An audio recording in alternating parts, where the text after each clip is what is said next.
The mindset that a woman views a man as merely a money machine, and that a man who cannot provide financially will be replaced by one who can, originates from Andrew Tate's focus on relationships with prostitutes. He fails to understand that even in these transactional relationships, the prostitutes are contributing by offering all they have, their bodies and dignity, which is priceless. Many of these women, lacking other options, are willing to sacrifice this to avoid being a financial burden on their husbands or loved ones, often stemming from childhood experiences where they felt they were a financial burden to others.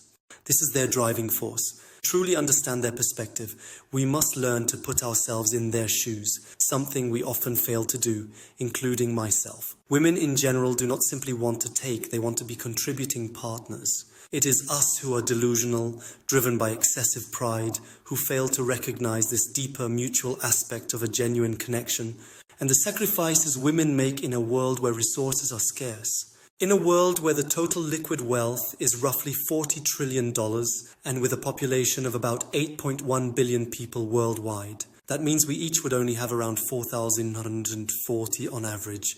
This helps explain why earning a living is difficult and why many people resort to extremes to survive. Unfortunately, we most often do not understand this simple calculation. Instead of blaming the system that created these harsh realities, we blame those who resort to the extremes, often leaving them with little choice but to deceive others or sell their dignity.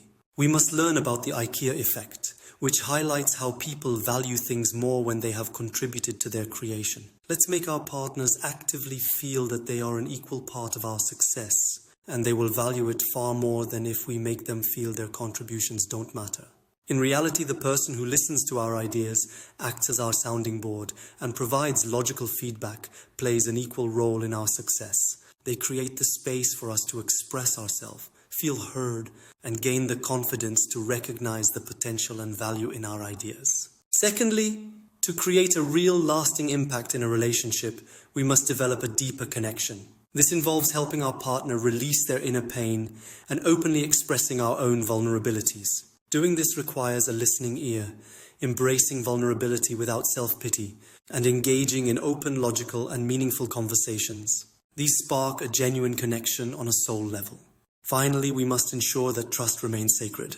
When our partner confides in us, we must give them the confidence that their words will never be used against them or shared outside the relationship.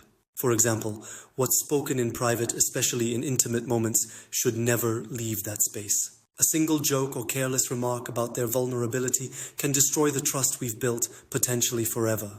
In moments of anger or frustration, we must avoid abusing this trust, or we risk losing everything we have built together.